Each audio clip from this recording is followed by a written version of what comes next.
ওলাই আহিছো আপুনি যি মুখেৰে কথা কয় নে আমাৰ সন্দেহ হয় আপোনাৰ সেইখন মুখ সঁচাকে হয় নে মুখ্যমন্ত্ৰী মহোদয় আপুনি কি কয় কোন কেতিয়া কি কথা কয় কবাই নোৱাৰে আপুনি ইলেকশ্যনৰ সময়ত কিবা এটা কয় আৰু কিছু দিন সময়ত কিবা এটা কয় কিয় মুখ্যমন্ত্ৰী এই সকল মহিলা গৰীব নহয় নেকি এই সকল মহিলাৰ কি পেটত ভোক নাই নেকি আজি পেটৰ ভোকৰ কাৰণে এই সকল মহিলা ৰাজপথত ওলাই আহিছে সমগ্ৰ অসমতে আপুনি অলপ চকু মেলি চাওক আপুনি অলপ কাণখন খোলক আমি ভোকৰ কোবত আহিছো আমি খাব নাপাই আহিছো 2005 চনৰ পৰা আমি ৰন্ধন কৰ্মীত জড়িত হৈ আছো এই আঁচনিখন যদি নুলিয়ালা হয় তেনেহ'লে আমি কিবা কৰ্ম কৰি খাইছিলো আমি শালত কাপোৰ বৈ খাইছিলো কিছুমানে ভুই ৰুই খাইছিলে যেতিয়া আমি এই আঁচনিত অন্তৰ্ভুক্ত হলো তেতিয়াৰ পৰা আমি চকুৰে নেদেখাও হলো আমি বেলেগ কাম কৰিবও নোৱাৰো যিহেতুকে আমি ৰন্ধন কৰ্মী আমাৰ আপুনি এটা নাম দিছে যে ৰন্ধন কৰ্মী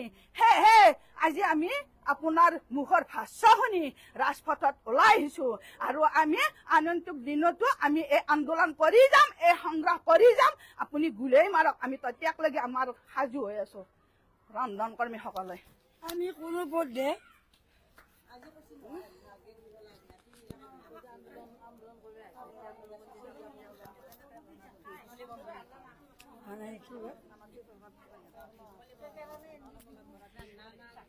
আমি কোনো পথে এই ৰন্ধন আঁচনিখন ৰন্ধন কৰ্মীসকলৰ পেটত লাত মাৰিবলৈ মুখ্যমন্ত্ৰীক দিয়া নহ'ব আৰু মুখ্যমন্ত্ৰী মহোদয় আপুনি মনত ৰাখক 2019 চনত যি অৱস্থা হৈছিলে একাধিক্ৰমে নৱেম্বৰৰ 1 তাৰিখৰ পৰা 15 জনীয়ে আমি যিটো কাৰ্যসূচী হাতত লৈছিলো সেইদিনাখনে আপুনি নমস্কাৰ কৰি গুচি যাবলগীয়া হৈছিল গতিকে সেই একেখিনিয়ে ৰন্ধন কৰ্মী একেখিনিয়ে তেজ একেখিনিয়ে আমাৰ দুখ একেখিনিয়ে আমাৰ ক্ষোভ আমি কোনো পথে আমাৰ এই আঁচনিখন ব্যক্তিগতকৰণ কৰিবলৈ দিয়া নহ'ব দৰকাৰ হলে আমাৰ গাত শেষ বিন্দু টোপাল তেজ থকালৈকে সংগ্ৰাম কৰিম ইয়াৰ আজি যি দেখিছে ইয়াতকৈ তীব্ৰতৰ জংগী আন্দোলন কৰি দিম তথাপি মুখ্যমন্ত্ৰী মহোদয় আপোনাৰ কামনা শীত দিয়াবলৈ আমি কেতিয়াও নিদিওঁ আমাৰ পেটত লাঠি মাৰিবলৈ আমাক নিদিওঁ আৰু এই কণ যি ল'ৰা ছোৱালীখিনিক আমি খাদ্য বনাই খুৱাই আছো সেই পুঁজি নিখাই বনাই খাবলৈ আমি কেতিয়াও দিয়া নহ'ব আৰু আমাৰ শিশু আমি ভালকৈ ৰাখা ভালকৈ খুওৱাৰ আমাৰ দায়িত্ব আছে আমি মাতৃ স্নেহেৰে মাতৃৰ মমতাৰে আমি তেওঁলোকক খুৱাম আৰু বিদ্যালয়ৰ চৌহদৰ ভিতৰতে আমি সতেজ খাদ্য সতেজভাৱে খুৱাম গতিকে আপোনাৰ কোনো কাৰণতে আপোনাক ইয়াতে বেচৰকাৰী সংস্থাক দিয়া নহ'ব হ'বলৈ নিদিওঁ আমি কোনো পৰ্যায় NGOক খাদ্য দিবলৈ নিদিওঁ ইনকলাব জিন্দাবাদ ইনকলাব জিন্দাবাদ ইনকলাব জিন্দাবাদ NGO go back NGO go back আজি আমাৰ সমগ্ৰ ৰাজ্যতে আমাৰ প্ৰতিবাদ চলি আছে প্ৰথম কথা হ'ল যে আমাৰ ৰন্ধন কৰ্মচাৰীৰ কাম আমাৰ মুখ্যমন্ত্ৰীয়ে হঠাৎকালীন আমাৰ সিদ্ধান্ত লৈছে NGOক দি দিব সেই NGOক দিয়াৰ বিৰোধিতা আমি কৰিছোঁ ৰন্ধন কৰ্মচাৰীয়ে প্ৰতিখন জিলাতে বিৰোধিতাই হ'ব কিন্তু প্ৰথম কথা হ'ল যে আমাৰ ইমান টকা খৰচ কৰি যে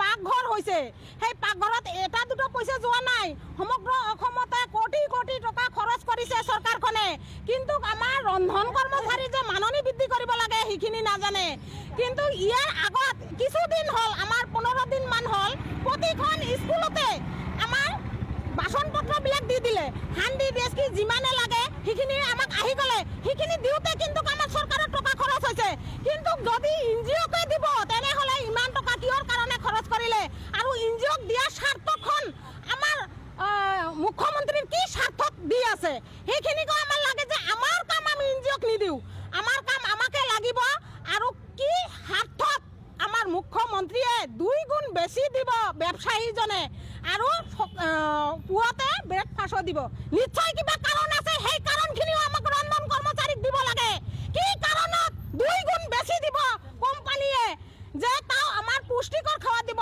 আমিতো নিজে গৰম খাদ্য দি আছো স্কুলত পুষ্টিকৰ খাদ্য দি আছো ল'ৰা ছোৱালীয়ে আমি যিমান ৰান্ধা কৰোঁ 1 ঘণ্টাৰ ভিতৰত ৰান্ধা হৈ যায় আমি যিখিনি কৰিব লাগে পৰিচ্ছন্নতা পৰিপাটি আমি কৰি আছো কিন্তু যদি NGOক দিব ৰন্ধন কৰ্মচাৰীক যে ফিল্ডখন চাফা কৰে ৰন্ধন কৰ্মচাৰীয়ে যে লেট্ৰিন বাথৰুম চাফা কৰে NGOক দিবৰ কাৰণে হ'লে লেট্ৰিন বাথৰুম আৰু ফিল্ডখন চাফা কৰাৰ কাৰণে দিব লাগিছিল কিন্তু ৰন্ধাবোৰৰ কাম কৰাৰ কাৰণে নহয়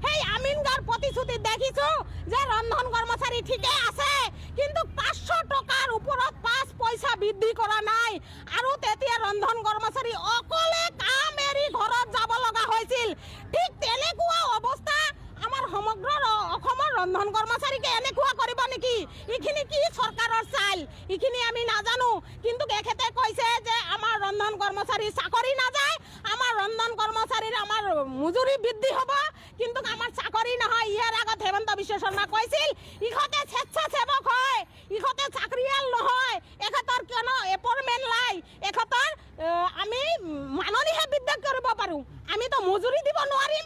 আৰু দ্বিতীয় কথা হৈছে আমি এতিয়া চাকৰিয়ালা হৈছোঁ।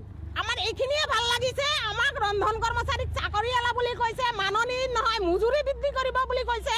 কিন্তু আমাৰ চাকৰি হ'লে যে কিমান টকা লাগে গোটেই অসমৰ মানুহে, ভাৰতবৰ্ষৰ মানুহে জানে যে কিমান টকা লাগে। মেক্সিমাম আমাৰ 22,000 টকা দিব লাগিব।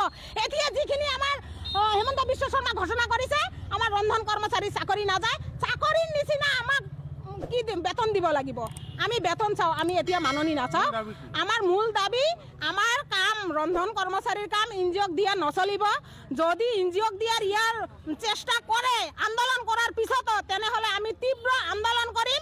হেমন্ত বিশ্ব শৰ্মাই কৈছিল যিজন ৰন্ধন কৰ্মচাৰীয়ে স্কুল চলাই এৰি আন্দোলন কৰাৰ কাৰণে যাব, সেই ৰন্ধন কৰ্মচাৰীৰ কাম নাথাকিব।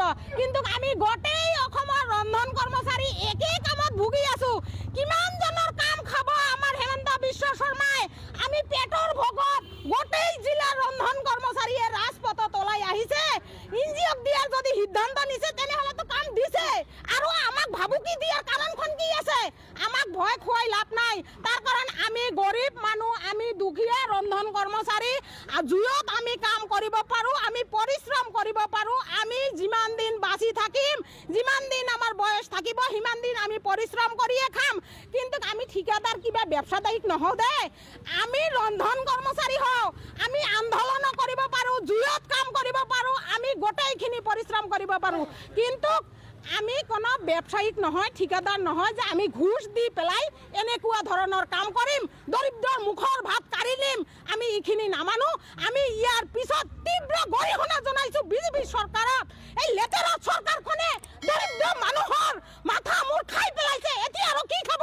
আমাক কি হুমকি দি আছে? আমাক গুলিয়াই হত্যা কৰক, আমি মৰাৰ কাৰণে ৰাজি আছোঁ। কিন্তু তথাপিও আমাৰ কাম এনজিঅ'ক দিয়াৰ ৰাজি নাই। আমি ইয়াৰ বেছি তীব্ৰ আন্দোলন কৰি তুলিম। এইখিনিয়ে আমাৰ কথা।